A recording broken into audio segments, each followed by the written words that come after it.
Edward Grinnan, Guideposts Editor-in-Chief, recounts his deeply personal journey through his mother's illness and his own fears of memory loss via his new memoir, A Journey of Faith, A Mother's Alzheimer's, A Son's Love, and His Search for Answers. The book is a tender tribute to Edward's mother, as well as an exploration of the promise of hope, the indestructibility of love, the faithfulness of God, and an eloquent call to make the most out of every single moment. One of the things you say in the book is that there are two things Alzheimer's cannot destroy. The first is a capacity to love, even when memories fade, because love is indestructible. And I love that. The second is faith, which anchors a person to the very end of their journey. I also think that many times this journey helps caregivers possibly reconnect or re-examine their own faith. Have you seen that? I believe it. Yes, absolutely. It was true for me personally. I am a person of faith, but I'm not a perfect person of faith, and my faith wavers. And when sometimes I think it's not doing enough for me, and that's when I struggled the most. But I do think that there's a certain powerlessness in caregiving. I don't mean there isn't things you can do, but it's a situation that can come upon you and you feel out of control. And when I was able to turn to my faith for that strength that I needed when my own strength had been drained by the situation, that's where faith came into it. And in my mother's case, I saw that she had her faith until the very end, even as all of these other things fell away. The memories, the physical capacities, and everything that, say, a disease like Alzheimer's or many other diseases can do to you. She still had that core of faith. You could see her lips move when people were praying over her. Even when she had lost the capacity of speech, I saw her lips move in prayer with those people. And I thought, that's amazing. That's the one thing that's still there. And of course, love. And I do believe that there is really nothing that can destroy love.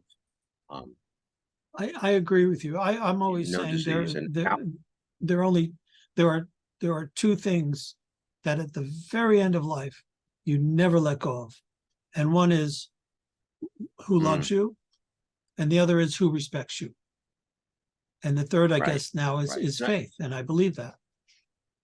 Right, and I think really, as human beings, in the end, what we are who we love. I mean, that is essentially what I learned from this process. And it made the process not easier, but nothing made it easier really in that sense, in the larger sense, but acceptance of the process is what grew in me as I went down this path. Tell me about your journey through the stages of grief. I know you talk about it in the book, but I think it's very important for people to realize that there are stages, there's a journey of grief, and there's a way out.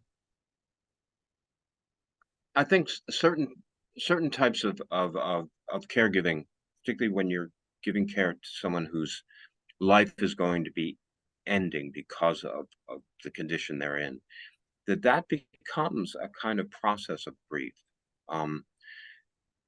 The person is fading from you, and in Alzheimer's, particularly, and dementias in general, you're seeing the memories fall away. You're seeing the ability of the person, the loved one, the person you're caring for, not recognizing you, not recognizing his or her surroundings. And that triggers, like, they're slipping away. It's been often called the long goodbye. Yeah. And it's so much different than dealing with a sudden death where the grief hits you like a tidal wave. This is where the grief is sort of building as the course of the disease takes place. And for me, the key to all of it, and I mentioned it a little earlier, was that sense of acceptance. We all die. There's no one's getting out of here alive. It's one of those, we're all dead people walking, because we're going to reach the end of life, and it's death that gives life its meaning. So but we fear it because we don't know what comes after, and we fear the loss of who we are. Much of this experience reminded me of the finality of life, and the need to find it in that sense of finality, a certain meaningfulness and acceptance. And my mother, she was in the early stages of the disease, like so many Alzheimer patients, she fought it, and she was an incredibly bright, energetic, dynamic person. And I saw her fight it, and it broke my heart to see her struggle. And it was a familiar, it's an Alzheimer's that ran in her family. So she had seen both of her sisters die in memory care, and one of her brothers. So and her father. So it was clear she knew what was happening in a sense when she got past her denial. And that process, I think she began to grieve for herself, knowing what that how that process would end. And, I grieved with her for that. But I also found such moments of beauty in some of her memories, as she had them. As she was talking, she would say she had a conversation with someone who I knew to be dead for 20, 30 years. And, my initial, I wanted to correct her. I'm going to say, no, that person said you didn't talk to that person. And I realized, no, there's some meaning in the fact that she believed she had this conversation. Yeah. So I went with her. I said, well, what you talk about? How's he doing? And I would get the whole history. He's doing fine, and she would tell me what they talked about, and she'd laugh about a joke, and I'd go with her there. I learned to be present with her, and not try to change the course of the disease or what she was thinking or imagining. That was her present. That was her moment, and I had to live in that moment too. And living with her in that moment, being present, was how I began to deal with the sense of grief that would sometimes come over me, knowing, what the end was going to be. And, when she finally did die, the grief wasn't as painful as I expected. I had been so prepared for it, Mm. and caregiving.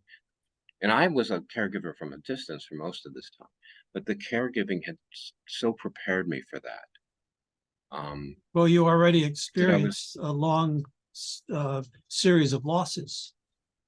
Like you yes, said, it wasn't an accident or something out of the blue. It had been coming. right, right.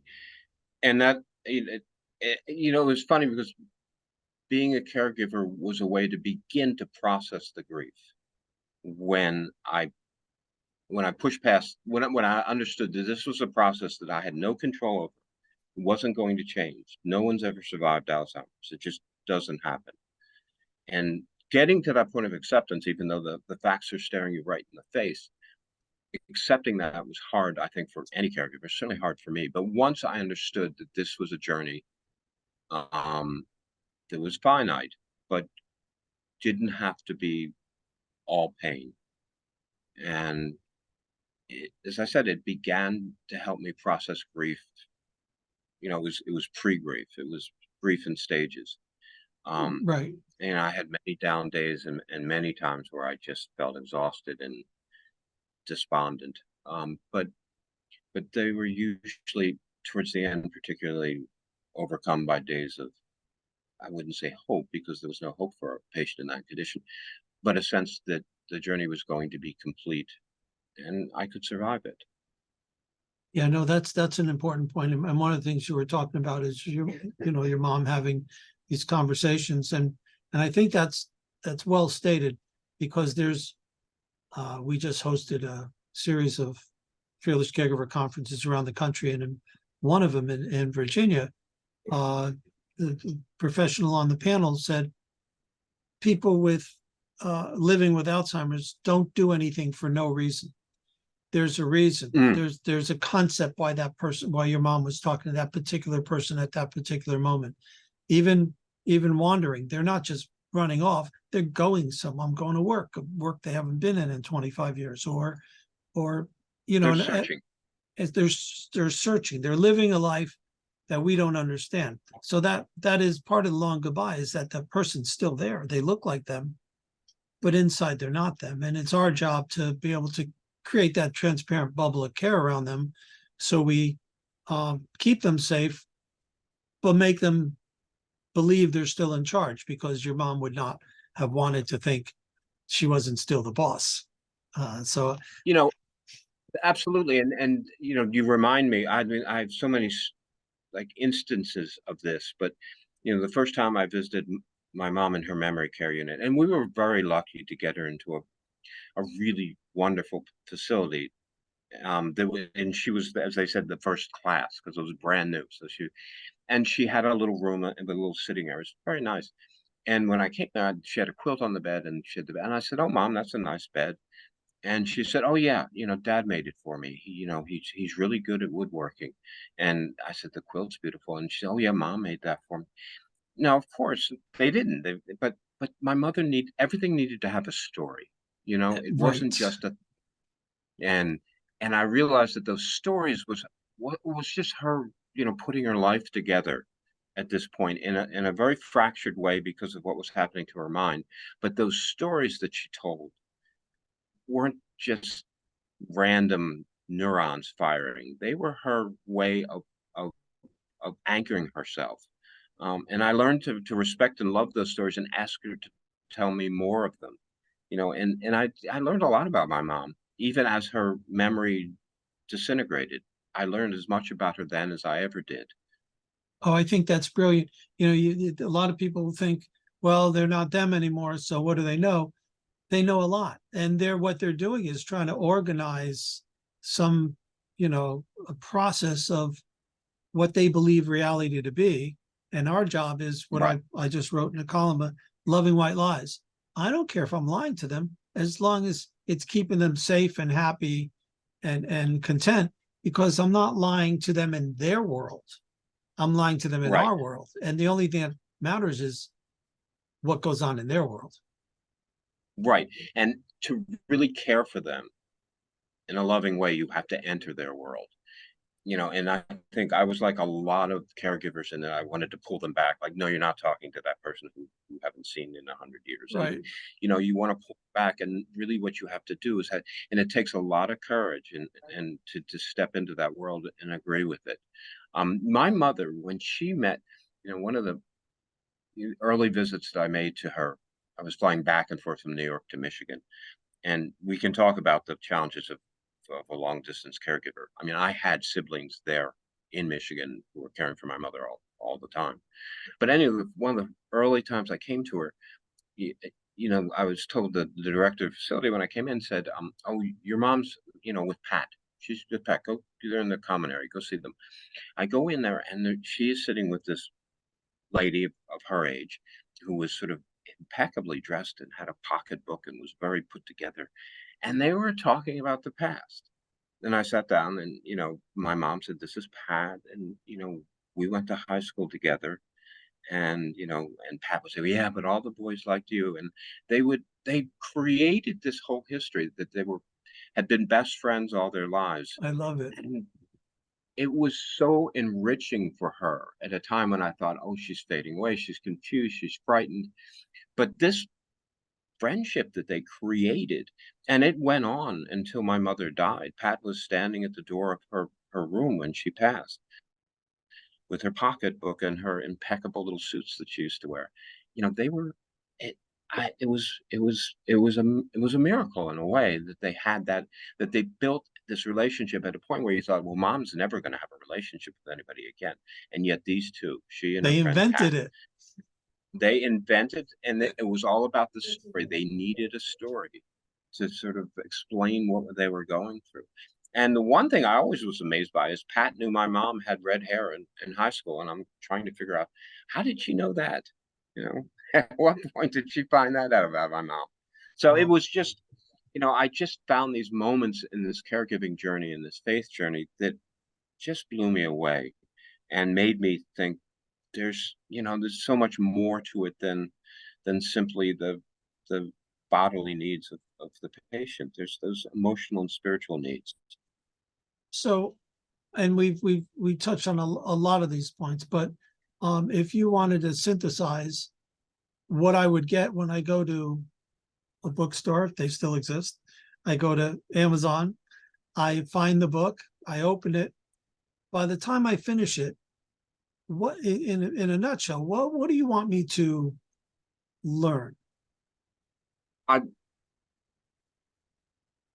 I want you to feel more than learn. I want you to feel that life, even in its most difficult moments, is full of beauty and full of hope. And I wanted to present a book on a difficult subject, which is Alzheimer's and caregiving, that lifted people up. And that's a challenge for a writer when you're dealing with this kind of a situation. But I, you know, I found a lot of growth in the process of caring for my mother. Through the tears and the anxiety. Yeah, I think that I've never, in periods of my life where I've been happy and content and serene and things are going well, are wonderful, but I don't know that I've had a lot of personal growth or spiritual growth in those moments, in Right. those times. It's when you go through the trials and at the beginning of this process. And it, it was a very, very frightening thing to face, and I'd seen it in my mom's family. I'd seen the siblings and my grandfather all went through this, and I thought, oh no, she didn't dodge that genetic bullet. And but surrendering myself to the process, I learned that life doesn't end when a person gets sick. In some senses, parts of life are just beginning as you go down this road. And I wanted to come out the other side and tell people, look, I don't know about you, but I grew in this process. I grew in my faith. I grew in my love. And I really felt that my mother, when at the end of the process, was pure love. And that in and of itself was liberating. And that's enough reason to buy the book. This is it. These stories, like you say, stories and anecdotes are important for our loved ones living with Alzheimer's or cognitive challenges, but it's also important to caregivers. It's so your story, your honesty and your courage for putting this down on paper, it will help people. That's the key of sharing our stories, our message, our hearts, is that somebody's going to look at it, read it, and say, okay, I get it, or I'm on the right track, or oh, I shouldn't worry about this or that so much because of the Right. process you went through.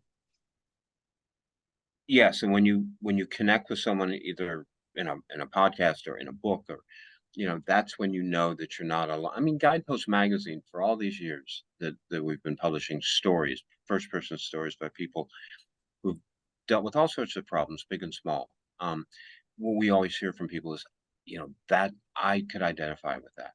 I know how that person feels, and just knowing that I'm not alone Not alone. is the most, uplifting thing I can feel right now. And in the book, I wanted people to know who might be going through what I went through, that they were not alone. In fact, it's fewer and fewer people are going to be alone as the future unfolds, and there's more dementia, and there's more people are living longer and dealing with chronic diseases, and we're a nation of caregivers, and we carry that burden of love, all of us at one time or another, or we become, eventually the people who are the recipients of that care. And part of this book is an exploration of my own susceptibility to this form of Alzheimer's that seems to afflict a high percentage of my relatives. It's not strictly genetic, but and noticed I've noticed my own memory slipping, and even moments of I think of cognitive decline, and so I decided to explore that.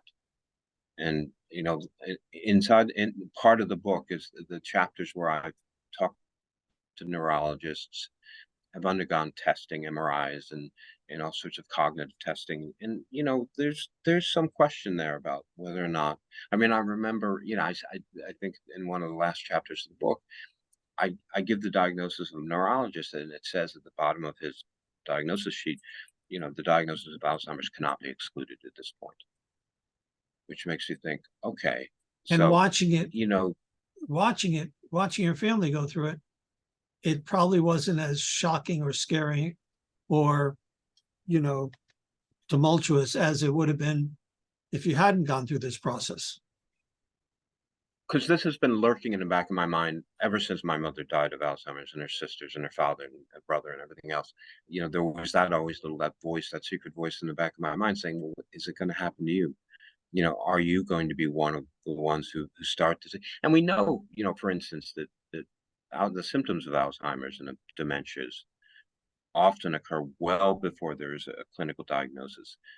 As much as 20 years now, they're Yeah. thinking that actually there are signs in the brain, neurological signs that can sort of point towards an ultimate diagnosis of Alzheimer's. So, you know, I I think the world might be divided into people who want to know and people who don't want to know. Yes. And but I think wanting to know is what makes us human. Wanting to know the future, wanting to know love, wanting to know ourselves, wanting to know God. Um, uh, we are creatures of wanting and to know. And I was one of those people who decided I wanted to know if this is even a higher likelihood in my life than not. And that makes me think about caregiving, not giving it. Well, giving it to the sense that self-care is so much an important part of it, but will I need caregiving at some point? And how do I feel about that? And who would do that? And those are questions that I haven't answered yet, but I've started asking about myself. And I realize when I talk to people about this, they say, well, I think about the same thing. I think about not just Alzheimer's, but whatever, something ends our life. And, sometimes it's a very natural thing, but usually it's something that will require um, loved ones to care for you and maybe eventually professionals to care for you. And it's a scary thing to think about. But I think it's necessary as the population ages that we think about it. I think that's a really important for us, and that's why these books are important. That's why talking to people who've lived through caregiving is important, because you can look at it and say, okay, what do I want to do? What are my plans? You need some kind of plan, or else it happens to you. And so I'm really glad that this is a point you bring up, because I believe in this. I think it's extremely important. And so thank you for sharing that. Right. And as I said, I haven't come to any conclusions about my own care or if I will need it.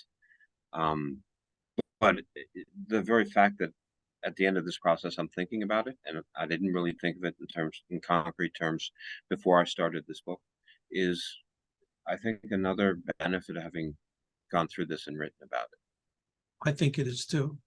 Thank you, Edward. Thank you for your book, and thank you for all you do for family caregivers. I very It's a pleasure. And my heart goes out to all those caregivers out there. There's so many of us, and just realize that there is hope at the end of the journey. appreciate it. What I want to do is, what's interesting is my favorite interviews, this happens. I have a introduction to you, but we just jumped in. And I think I probably won't use it, Oh, but I do want to at least get it on tape at this point. So if you, okay. begrudge me this,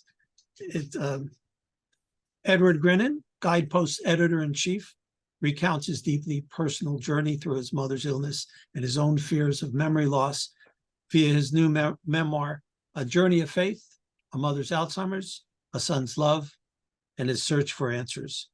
The book is a tender tribute to Edward's mother, as well as an exploration of the promise of hope, the indestructibility of love, the faithfulness of God, and an eloquent call to make the most out of every single moment. Thank you. So I may or may not use it, but at least I've got it. Oh yeah, please do. And they gave you the links and everything for the PR people where you can buy the book. And Yeah, they're great. They're terrific. They gave me everything I needed.